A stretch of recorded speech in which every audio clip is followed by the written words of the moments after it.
тишина. Но не онаа тишина што носи мир. Оваа тишина тежи. Тишина што некогаш била испрекината од ехо на пушки, од плачот на деца, од трчањето низ урнатини, низ планини, низ шуми, низ патишта без крај. Се водела борба, не за чест, не за слава, за живот, за слобода. Но тишината не исчезна од слободата. Таа остана во срцата на оние што преживеаја, како вечна потсетница на цената што беше платена. Остана во погледите на мајките што никогаш не ги прегрнаа своите синови. Слободата дојде, но со неа дојде и споменот на се што беше изгубено. Историјата е нашата учителка за животот. Он неа учиме дека секој конфликт кој не се решава со збор, завршува со страдање. Војните од минатото не предупредуваат за цената на човечката алчност, омраза и неразбирање. Ако не учиме од историјата, осудени сме да ги повториме истите грешки. Затоа помнењето и честувањето е наша одговорност. Не само кон минатото, туку и кон иднината. Колку вреди слободата? Вреди ли еден живот? Или стотици? Или илјадници? Некој ќе каже дека нема цена. Но тие ја платија. Платија со младоста, со соништата, со фамилиите што никогаш не ги видоа повторно. И кога конечно дојде, слободата не беше радост. Беше тишина, беше болка, беше сведоштво за оние што ги немаше. Војната е молк по детскиот плач. Таа е последниот здив на мајката која не дочекала својот син да се врати дома. Таа не е само судир на оружја, таа е судир на срца, на надежи, на животи што никогаш нема да бидат исти. Нема ништо херојско во погледот на дете што гледа како му го рушат домот. Нема слава во солзите на татко што не успеал да го заштити својот дом. Војната остава зад себе не само урнатини, туку и тишина што зборува погласно од сите топови. Тишина што вели никогаш повеќе. Секој куршум што се испукува, секоја бомба што експлодира, убива не само луѓе, туку и соништа. Со секоја изгубена душа, светот станува посиромашен, не по пари, туку по љубов, човечност и надеж. Војната често се представува како борба за правда или слобода, но во својата суштина таа е израз на неуспехот на човештвото да најде мирен начин за решавање на конфликтите. Низината сила лежи во оружјето, но вистинската сила на човештвото е во диалогот, разбирањето и соработката. Втората светска војна остави длабоки лузни во Македонија. Млади животи изгаснаа на фронтовите. Села беа запалени, а семејства разделени за секогаш. Но од пепелта на страдањето се роди и македонската борба за слобода. Народот со крвави раце и со срце полно со надеж се крена да го одбрани своето право на постоење, јазик и иднина. Денес должни сме да ја паметиме таа жртва, не само како историја, туку како потсетник дека мирот е најскапоценното нешто што можеме да го чуваме и пренесуваме на идните генерации. Слободата е едно од или безценетото нешто што човек го поседува. Втората светска војна беше токму атак врз слободата на голем број на народи, голем број на цивили. Не беше само војна меѓу војните сили или војна која беше идеолошка. Често војните судири пререснуваа во уништување, истребување, како што беше, например, Холокаустот, но исто така и уништување на голем број на средства, живеалишта, уништување на начинот на живот на луѓето. Во овој виор на војната се најде и Македонија, не предизвикувајќи ја самата војна, но таа беше принудена да биде дел од оваа војна. Уште од 1941, кога Македонија беше нападната како и останатиот дел на Југославија, но и на најголем дел од Балканскиот полуостров, идејата за слободата веднаш започна да се шири и да созрева. Окупацијата на територијата на Македонија придонесе и за потешкотиите или тешкиот живот на населението. Секоја војна носи страдања, секоја војна носи економска деструкција. Секоја војна особено се одразува врз цивилното население, кое што на крајот ја плаќа и највисоката цена. Затоа цивилите и најмногу стремат кон слободата и ја почитуваат самата слобода. Уште од самиот почеток, 1941 година, предводени од пред се младата интелигенција, која секогаш е авангардата или напредокот на едно општество, во Македонија започнува организирана борба за слобода на не само на македонскиот народ, туку и на сите оние кои што живеат на оваа територија. Да се создаде едно ново, поправечно општество во кое луѓето би можеле да живеат еден мирен и просперитетен живот. Текот на војната, голем број на млади луѓе во почетокот во помал број, но подоцна како се одвиваа војните настани многу повеќе, се приклучуваа кон народното движење, кое беше предводено од Комунистичката партија на Македонија, која е формирана во 1943 година. Уште веднаш беше согледана можноста за формирање на македонска држава. Стремеж кој што со децении, со векови е идеал на голем број на луѓе на оваа територија. Затоа беше формиран иницијативниот одбор за свикување на собрание, бидејќи само преку одлука на собрание, на парламент, е можно да се формира и да бидат донесени одлуки со кои што се создава држава. Тоа добро беше разбрано и уште во текот на 1943-44 година голем број на млади луѓе под водство на Методи Андановченто ќе го создадат иницијативниот одбор кој го свикува првото заседание на АСНО. За битолчани, Втората светска војна почна пред другите југословенски народи. За битолчани, Втората светска војна се случи на 5 ноември 1940 година. Додека познато е, 6 април 1941 година е почеток на војната со Германија. На 5 ноември 1940 година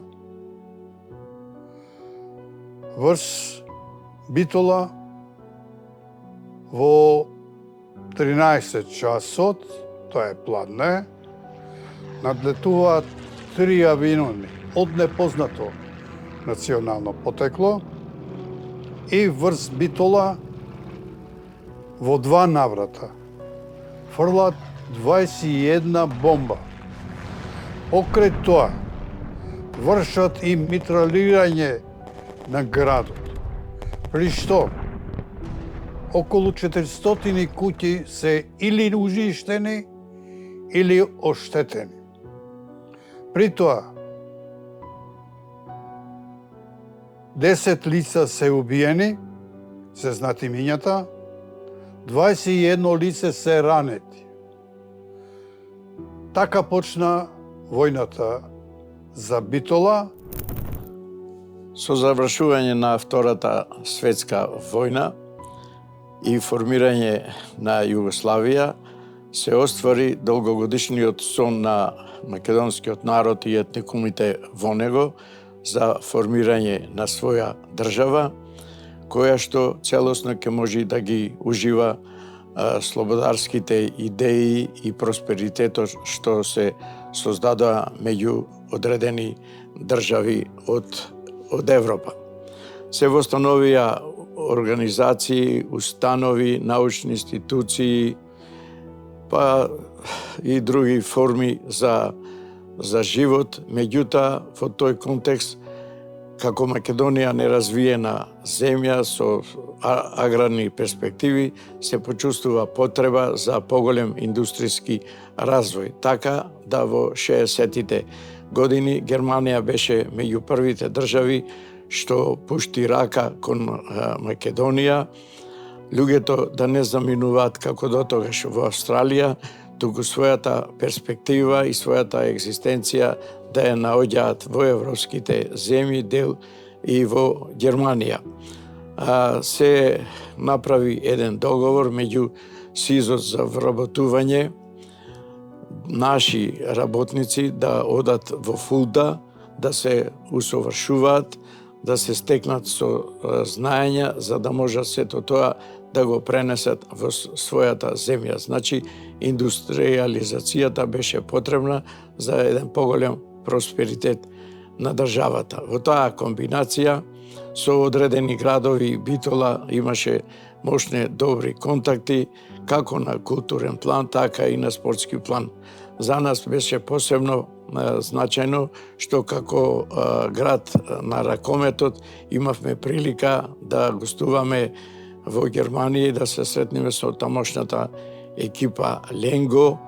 Потоа тие дојдаа тука, разменувавме некои искуства на спортски план, да и на други вака перспективи беа создадени и други установи за потесна соработка со и Германија и со дел европски земји. За мене посебно беше интересно што кога мојот брат, значи, престојуваше таму на усовршување, се запозна со една германка, со неа стапи во брак, формираа брачна заедница, имаат 3 деца, меѓутоа малку хендикеп испадна што со тие деца јас не можев јазично да контактирам, бидејќи во мојот образовен систем учевме француски и руски, а не и германски, меѓутоа блискоста, роднинството ни остана, значи, ни се вгради во крвта. Тие многу пати доаѓа тука, си формираа и тука заедница, си направија куќа.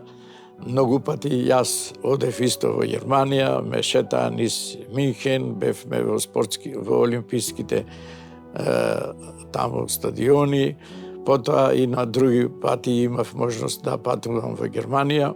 Таа врска, значи, ја продолживме.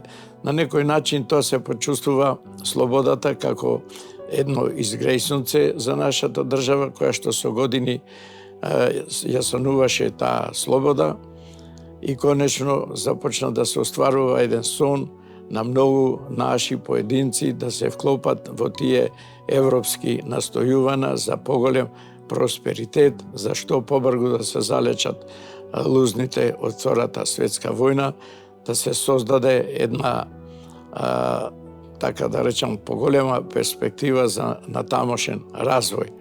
Јас сум Панде Димитровски од Битола, човек кој во своите 70 години има поминато многу работи како активист, како човек кој е роден веднаш после револуцијата, поточно 1955 година.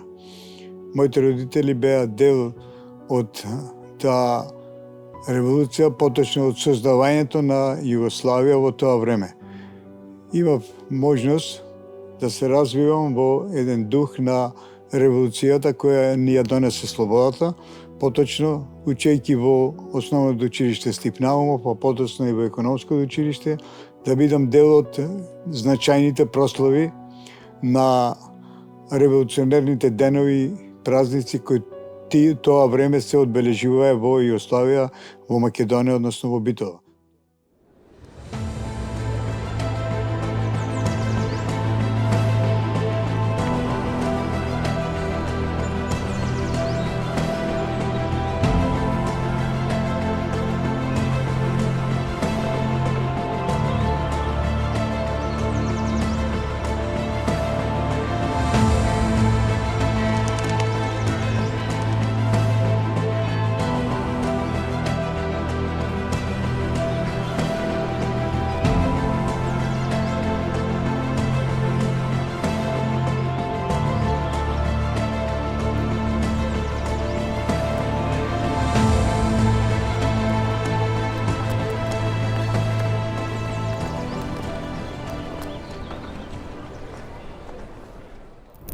По години страдање, неизвестност и борба, победата над фашизмот донесе нова зора за македонскиот народ.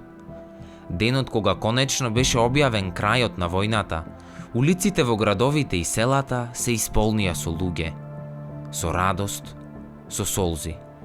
Но овој пат солзи на олеснување и среќа.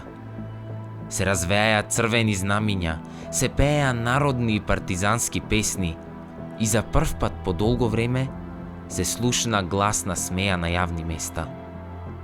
Луѓето се собираа на плоштадите, организираа народни собири и митинзи, каде што се славеше не само крајот на војната, туку и почетокот на новото време. Времето на слобода, рамноправност и иднина, во која македонците конечно ја добија својата државност. Партизаните беа дочекувани како херои, со цвеќиња, аплаузи и прегратки. Се организираа и културни настани, рецитации, театарски представи и патриотски говори, а училиштата и домовите беа украсени со пораки на благодарност и мир. Беше славена во камен, во бронза, во споменици што и денес стојат неми, додека светот оди понатаму. Факелите гореа, рацете се спојуваа и со секој чекор се надеваа дека никогаш повеќе нема да ја изгубат. Но слободата не беше само во парадите и спомениците. Таа беше во првиот мирен сон по години немир. Во првото писмо што стигна без страв, во детскиот плач, кој повеќе не беше молкнат од војна, туку од љубов. Се славеше со штафетата што носеше порака од генерација на генерација, со спомениците изградени од камен што треба да потсетуваат вечно. Но каменот старее, зборовите бледнеат, а спомените, тие се најкревки. Затоа денес тие споменици стојат, но често се само сенки од едно време што повеќе никој не го разбира. Празни места што луѓето поминуваат без да ги погледнат. Зборови изгравирани во мермер, кои повеќе никој не ги чита. Но секој од тие споменици има приказна. Секој од тие символи носи болка, која само тишината ја слуша.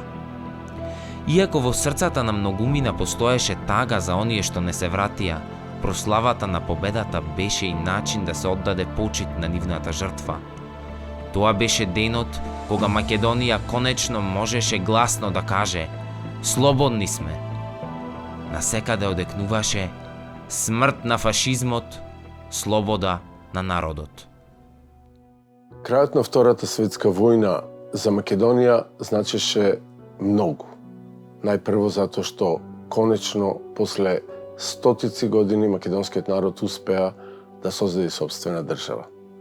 Со одлуките на Асном, а Македонија станува дел од Југословенската федерација, но не само територијален, туку и политички, економски дел кој што може сама да го контролира и да го организира. За прв пат се организираат, односно се отвораат училишта на македонски јазик, се отвораат институции кои што ја представуваат државноста. Веднаш по крајот на војната, оние што ја преживуваат војната, се свесни дека треба да не се заборави жртвата која е дадена за слободата и за создавањето на македонската држава. А таа жртва не е мала. Над 25.000 луѓе, од кои што најголем дел се цивили, ќе настрадаат во Втората светска војна на тлото на Македонија.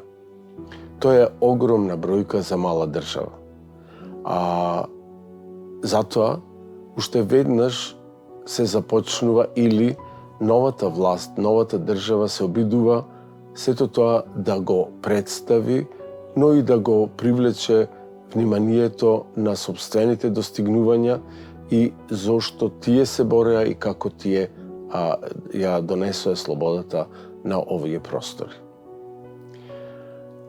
Првите споменици или првите прослави се веднаш по самата војна, но голем дел од нив се организирани стихино сакајќи да се одбележи нешто што беше блиско минато. И често во овие прослави учествуваат и голем број на оние што преживеале или оние чии синови и керки загинале во оваа војна.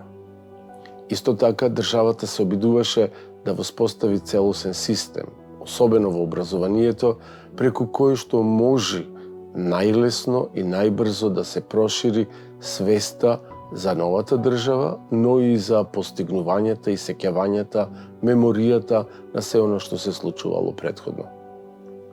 Затоа не случајно, веднаш се отворени училишта на македонски јазик, а во Битола е и првата гимназија, првото средно училиште на македонски јазик на 6 февруари 1945 година.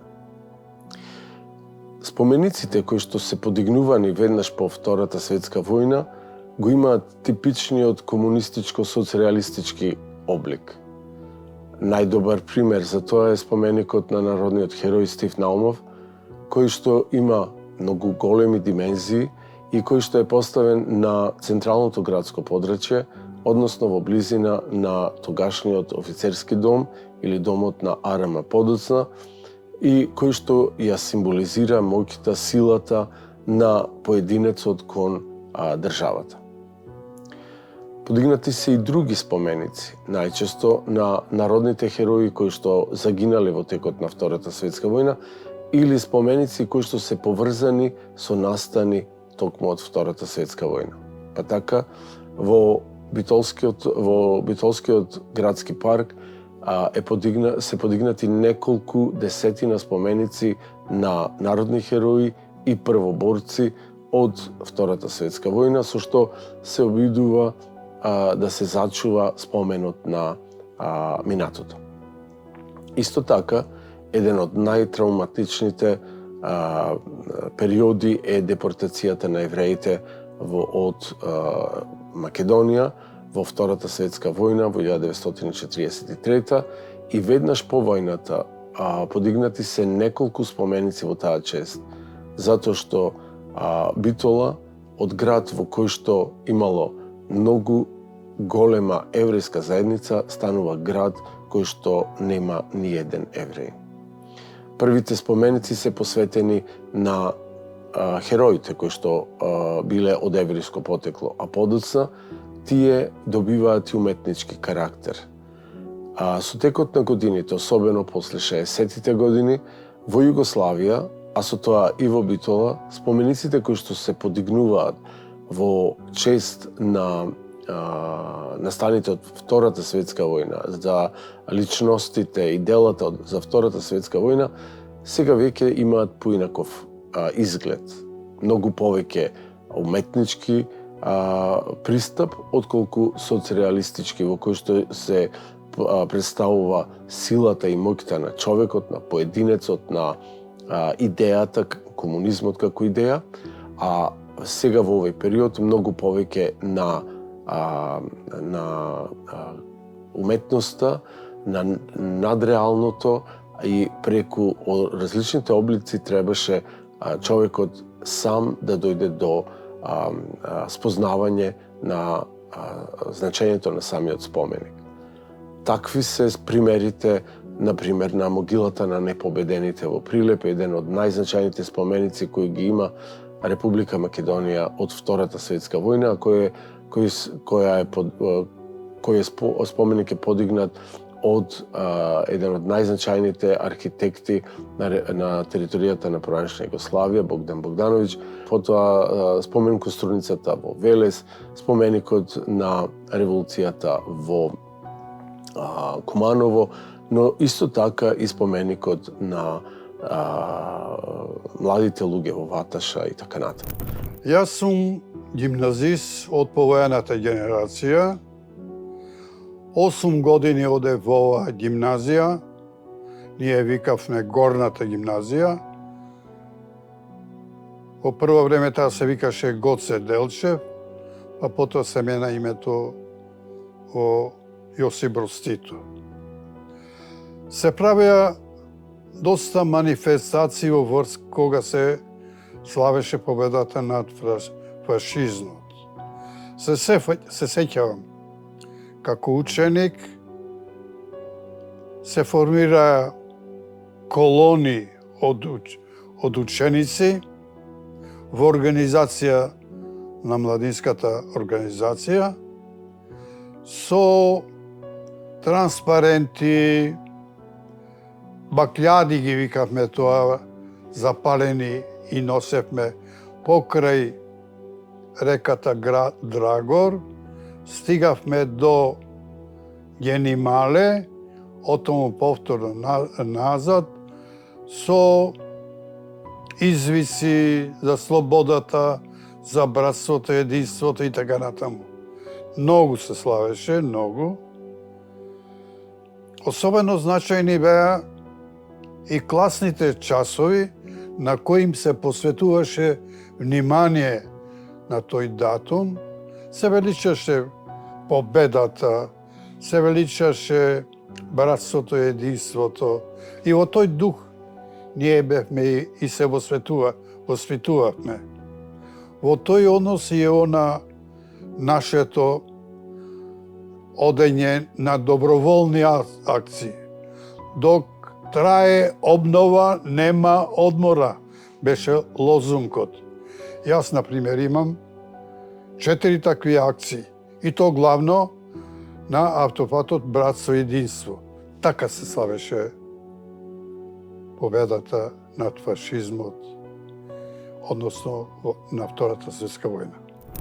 Еуфоријата што се создаде со завршување на Втората светска војна се манифестираше на повеќе начини, се формира слетови, се востанови еден вид штафета која што врвеше низ сите градови, се правеа празниците, оние националните што ги имавме од минатото, се празнува на посебен начин, своевиден, со голем пиетет, со големо разбирање меѓу сите луѓе. Меѓутоа се создадоа и можности и за други празнувања во соработка со организации и установи од други европски земји, така да се прошири тој круг и на празнување и на уживање на слободата како еден символ со демократски перспективи и можности за натамошно зближување на народите, за поголема соработка, за разменување на искуства, за да може секој да дојде до израз на она што го поседува во собственото битие, меѓутоа и да користи искуства од други народи и да може да ги манифестира и оние своји квалитети што сегувале на разни начини. Особено значајно беше за нас помладите, што бевме дел од тоа кога се создаваше Денот на младоста и слетот во Белград, каде што многу млади луѓе беа учесници во тие манифестации и тоа представуваше голем празник. За жал, иако Битола имаше представници на тој слет една година, јас не бев присутен како член на таа дружба, али затоа имам 4 пати присуствувано на слетот по повод 25 мај, Денот на младоста. И тоа пред смртта на председател Јосип Брз Тито и 1980 година, во годината кога го изгубивме председател, јас бев дел од публиката на стадионот на Југословенска народна армија. Исто така многу значајно за времето во кое што се развивавме беше и тоа што бевме учесници скоро сите во штафетата на младоста. Тоа беше манифестација што низ цела Југославија се одбележуваше. Во Битола редовно доаѓаше, неколку пати ноќеваше, а од Македонија прв пат тргна од Прилеп во март месец 1982 година. Бев присутен на тргнувањето на штафетата, а исто така бев и дел од како младински активист и како вработен во вестникот Млад борец во Скопје, бев присутен на многу настани каде што се одбележуваа празниците по повод револуцијата. Тоа време носеше свое време, народот беше заангажиран во секој сегмент. Работниците си одбележуваја создавањето на државата со многу работа. Ние младите се вклучувавме во многу разни активности и разни секции и се создаваше еден надпревар меѓу младите во цела Југославија. Во Југославија веднаш после ослободувањето се направија многу сојузни младински работни акции за обновување на државата. Младинците учествуваат директно во создавањето на нови перспективи. Македонија имаше таа чест во склоп на Југославија да има повеќе сојузни младински работни акции, а воедно и Битола, како наш роден град, имаше можност да има 6 сојузни акции. На акцијата Пат на младост 1984 година бев прв меѓу еднаквите, поточно бев командант. Интересно во тоа време да се каже дека во втората смена на акцијата учествуваа по 6 бригади. Една од 6 бригади во втората смена беше и бригадата на Југословенското културно-уметничко спортско друштво Младост од Штутгарт. Тоа беше бригада составена од состав половина од младинците, учесници на акцијата беа од југословенско потекло, а половина беа од Сојузна република Германија. Тие беа 30 денови во Битола, поточно во населбата Нижополе, и учествуваа во изградбата на припомош како младинци активисти на патот Прилеп Битола Ресен, каде што сите бригади учествуваа како помош на механизацијата која го градеше патот на младоста од Прилеп Битола до Ресен.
Но што е слободата денес?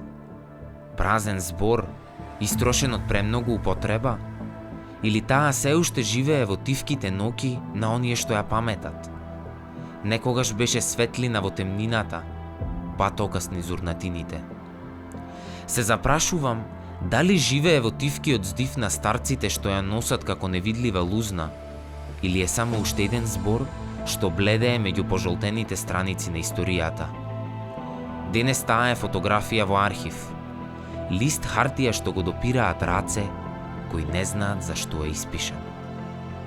Некогаш беше нежен пламен кој се плеткаше низ рацете на оние кои ја бараа, но сега таа е сенка зад стакло, студен отпечаток на една стара фотографија што никој повеќе не ја гледа. Писмо што некој некогаш го испишал со крв, но денес само ја собира која времето ја таложи. Младите денес не знаат како изгледа вистинската слобода, зашто никогаш не ја изгубиле. За нив таа е дадена, неизмерлива, безболна. Тие не знаат како е да се живее во страв, да се чека звук на сирена, да се моли секој ден да биде последен ден на војна, а не последен ден на живот. За нив слободата не е ништо повеќе од збор напишан во учебник, нешто што се учи за оценка, но не се чувствува во срцето. И токму затоа, сега кога ја имаат, ретко ја ценат. Слободата некогаш беше привилегија за која се умираше. Денес е подарок што не се забележува. А кога последниот сведок ќе замолчи, кога последниот збор за неа ќе биде запишан без да биде разбрана, дали тогаш конечно ќе сватиме што сме изгубиле? Секој човек, живејќи го својот живот, не е свесен колку значи слободата. Ретко кој размислува за слободата, но доколку се случи да ја изгуби, тогаш е нешто што е најтешко во животот на еден човек.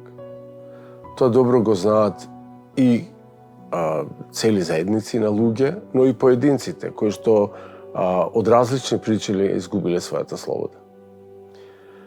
Слободниот човек има право да размислува, може да размислува, но исто така често слободниот човек донесува и значајни одлуки, бидејќи секој оној кој нема слобода, најчесто единствената негова желба е да се ослободи. Слободата во светски рамки денес значи многу. Многу народи, многу земји, многу личности. Слободата е во секој поглед. Слобода на одлучување, слобода на избор, слобода на живот, секојдневен живот. Затоа што човекот не е само борба, власт, држава, човекот е живот ден за ден. Токму во тој живот слободата е најдрагоценното нешто. Македонија доби голема придобивка од антифашистичката војна. Стана своја држава. Јас паметам, учев на бугарски јазик. Основно училиште во Кирил и Методиј. Дојде слободата. Дојде ново време. Македонија стана независна држава, денеска меѓународно призната во НАТО и така натаму. Се оформи до тогаш негирана и од Срби и особено од бугари, посебна нација која треба, како што береше Тито, како очите да ја чуваме. Младата генерација може сето она што го поминавме ние до доаѓање до тоа, не го чувствуваат оти и не внесоа енергија. Но Македонија треба да се чува, особено да се воспитува младата генерација во тој дух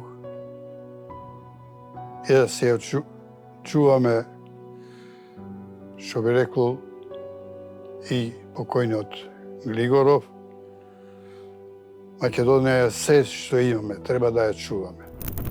Слободата е една содржина, една суштина што секој човек треба да ја поседува и да ја има во себе, затоа што со неа може да се остварат многу цели и идеали. Без слобода не може во денешно време да постои животот, затоа што таа слобода создава начин за потесно соработување со народите, за соработка со ними и на еден начин не постои повеќе можност да се размислува за минатото, за некогаш кога луѓето не беа слободни, кога еден сметаше дека може да биде на друг.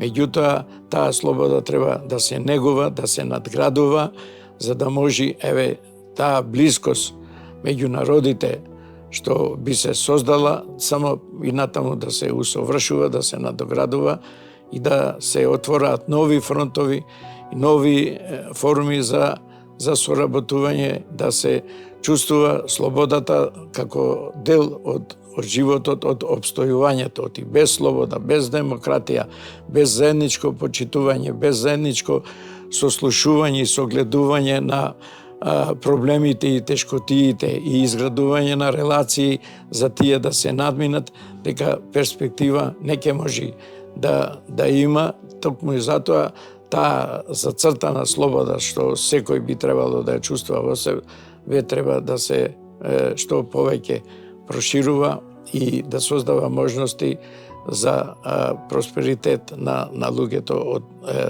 европските земји, па и пошироко од целиот свет. За мене слободата представува да можам да седам излезен по седенца од Сабајле. За мене слободата представува самостојност во своите одлуки. За мене слободата значи да го живеам секој ден безгрижно. Слобода за мене значи да се разбудам секој утро знаејќи дека можам да бидам тоа што сум и да живеам без притисок. Слободата за мене значи да живеам без страв и да сонувам без ограничувања. Слободата за мене е кога можам слободно да се изразам во заедницата без да бидам под влијание на другите мислења.